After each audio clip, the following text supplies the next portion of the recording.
It was a cold November afternoon, the kind where the sky outside looks gray and heavy, and the classrooms feel even darker than usual. We were in the middle of a history lecture when the intercom suddenly crackled to life. The voice of our principal came through, calm but strangely stiff. "Attention students and staff. We are now in lockdown. This is not a drill." The whole room froze. Our teacher's face turned pale. She quickly motioned for us to get up, lock the door, turn off the lights, and move to the corner, out of sight. At first, there was only silence.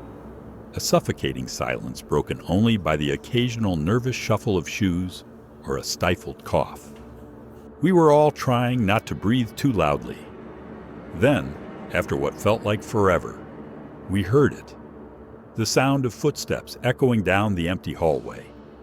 They weren't hurried, like a security officer running to check classrooms. They weren't casual, like a teacher moving around. They were slow, heavy. Each step landed with a deliberate thud, as though whoever it was wanted us to hear them. Our teacher signaled us not to move. A brave student tried to peek through the tiny glass window in the door, but the teacher pulled him down immediately. We all sat frozen as the footsteps came closer and closer. Finally, they stopped. Right. Outside. Our door. I will never forget the shadow I saw move across the thin line of light at the bottom of the door. Whoever it was, they were just standing there, listening. Minutes stretched into an eternity. No one dared to whisper, cough, or even breathe too loudly. Then, just as slowly as they had come, the footsteps began again, fading down the hall until they were gone.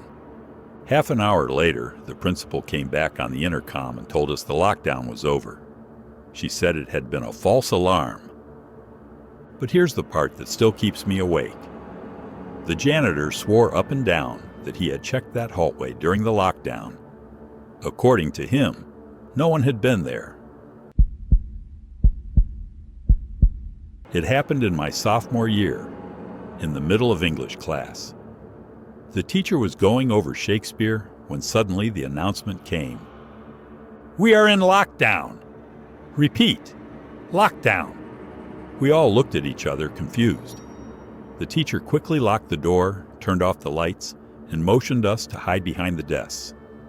At first, it was just the usual fear, the adrenaline of not knowing what was happening. But then something strange happened. One of my classmates' phones started vibrating.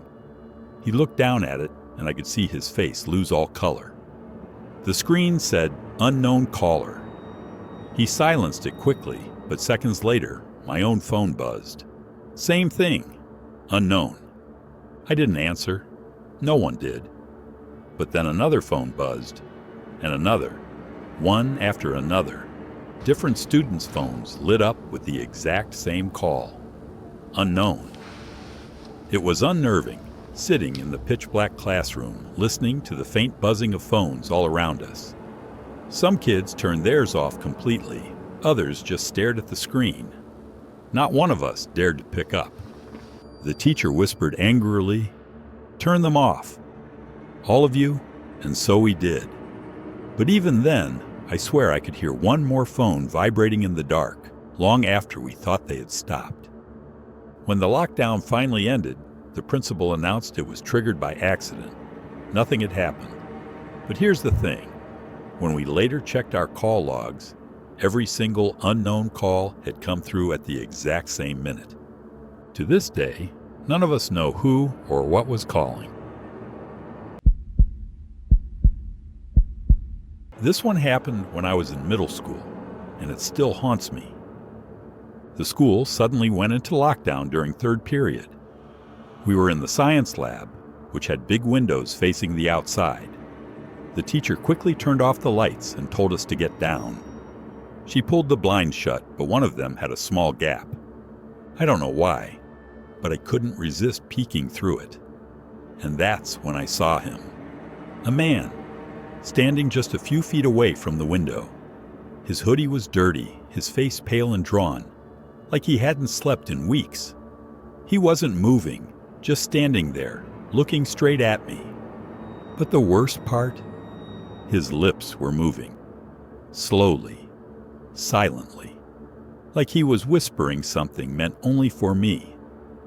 I jerked back in shock and whispered to my teacher. She crept over and looked through the gap. When she did, he was gone. The police searched the area, but they claimed no one was found. The lockdown was lifted an hour later, and everyone tried to move on like nothing had happened. But that night, when I got home, I walked into my bedroom and looked out the window across the street.